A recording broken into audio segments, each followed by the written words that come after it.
Hi, today's film is going to be about cutting the outline of my wood block. To put it in context, the block that I'm going to be working on today, if you look at my drawing here, it's the foreground part, and I'm actually working on the block that's going to do the colour of all the stony bits of this foreground landscape. So I'm working on Sheena ply here, and I've already cut some away. And today I want to show you how I'm going to cut an outline, and I'll explain the tool and how it works in a little while, but to begin with I just want you to watch me using the tool and doing a bit of cutting. So I'm going to cut the outline of this block over here.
So you'll be noticing as I'm cutting that this is quite different from a Western way of working, in that I'm using a tool that I'm holding in my fist and I'm bringing towards myself to make the cut. So, and I'm also using both the cutting this way and the cutting that way. So I've gone around the block in a series of short little cuts until I think, I'm just checking I've got everything, I've cut an outline all the way around. So now I've made my cuts around the edge, I'm going to come back on myself and take away a little strip of wood all the way around this block.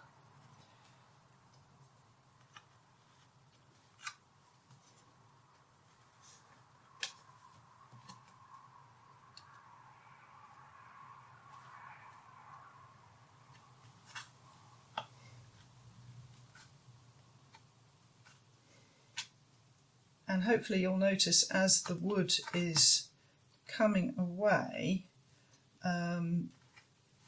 there's just a little bit of that blue carbon outline remaining. So I am cutting along the outside of my carbon lines. And this just gives me a little bit of breathing room for making adjustments later when I'm lining up the blocks, and you'll see that in a later film. So here's a little bit here that I haven't cut yet, so I'm going to do the cut along the line first, and then I'm going to do the counter cut back on myself, and that's just releasing that little sliver of wood. And I have a diagram to show you explaining all this in a moment.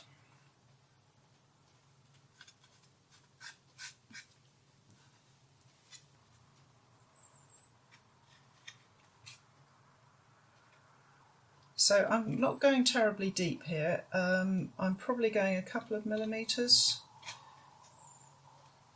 If you are using, like I am, sheen apply, then down to the next layer of ply is kind of a good guide, especially when you're starting out. So you don't need to cut very deep.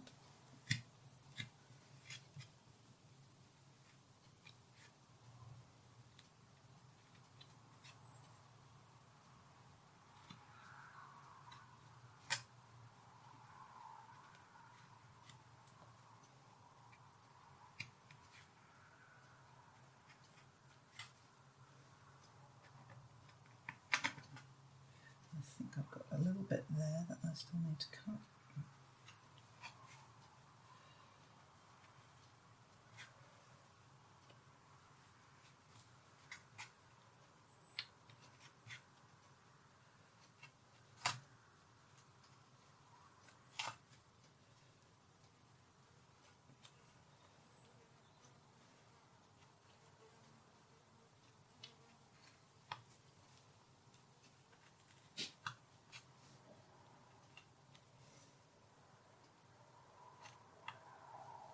Right, there we go. So what I've got here is my block, and I've cut around it, and then I've cut back on myself to give myself a sort of millimetre or so breathing room there before I clear it out ready to print.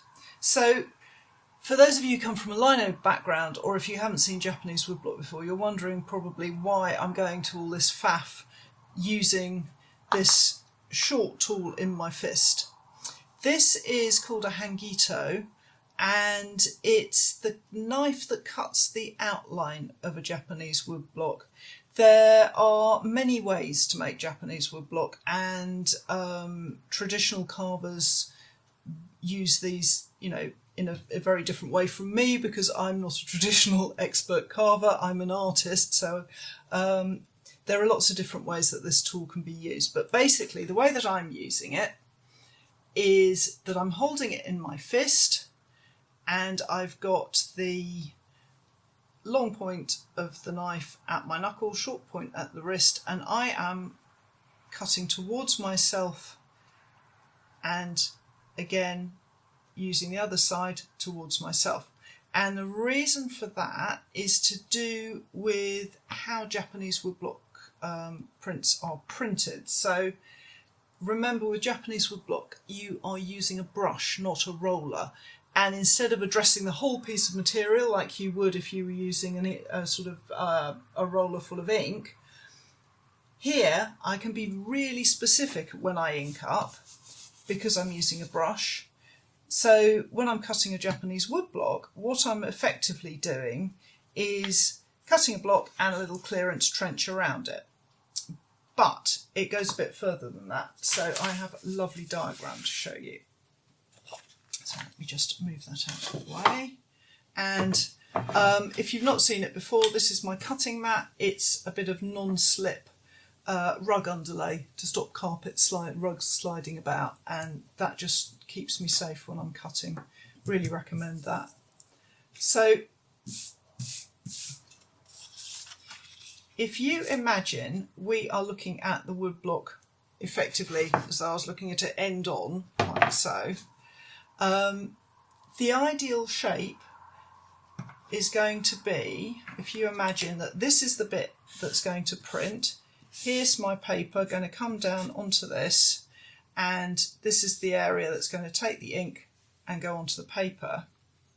What you want is a nice clean crisp print, but you're going to use a brush to print with, and that brush is going to go all over the wood and also all over the area that you've cleaned out. So if I show you the other side of this block, which has part of an old print, wood blocks for an old print on the back of it, you can see that it's not just the block that takes the colour, it's actually the gully where all the excess paint goes, that takes the colour as well.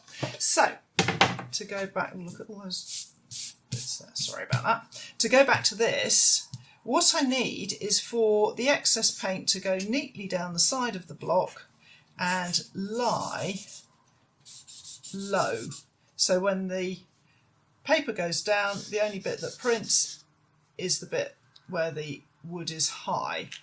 So it's really important that happens, and having a sloping edge to the block allows for that. The other thing about having this design when you're cutting is that the base of the block is wider than the top of the block, and that makes for a very sturdy shape.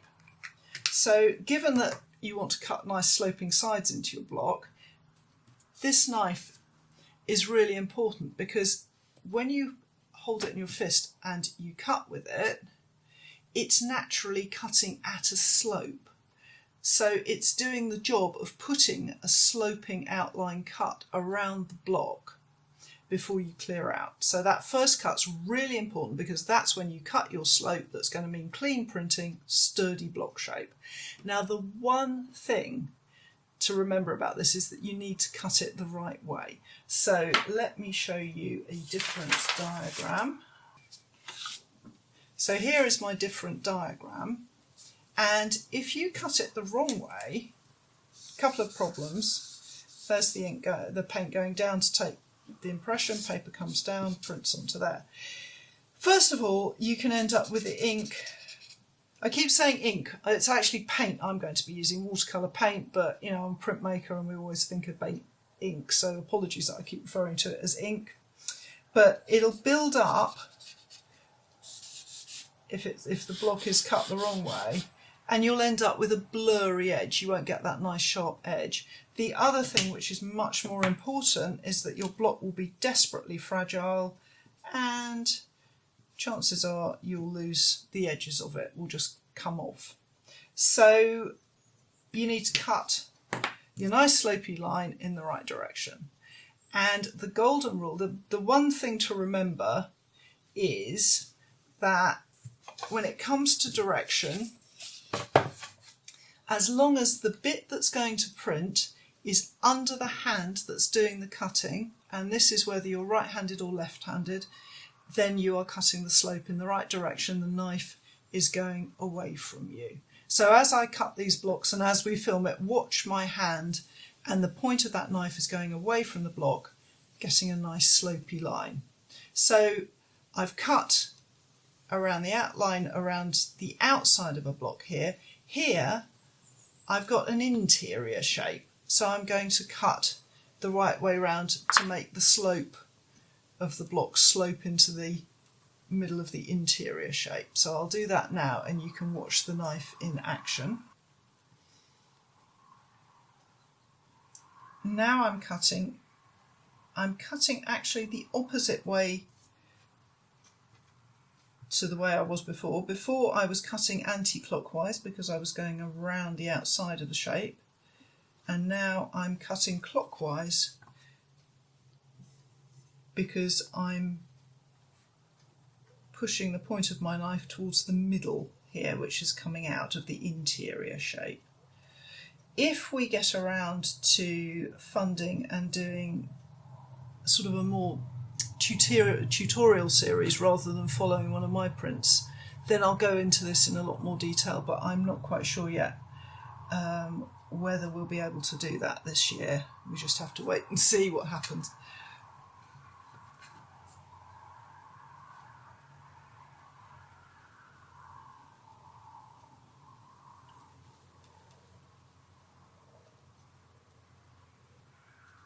When you first start using this knife, if you're anything like me, then it's much easier to do cuts this side and harder that side. I wouldn't push it, I would just get comfortable with cutting using the knife on with the fingers towards you, and what you'll find is that the more comfortable and fluent you get, the easier it becomes, and suddenly you'll find you want to use the other side too. So it took me a little while to get round to using both sides of the knife, but it comes.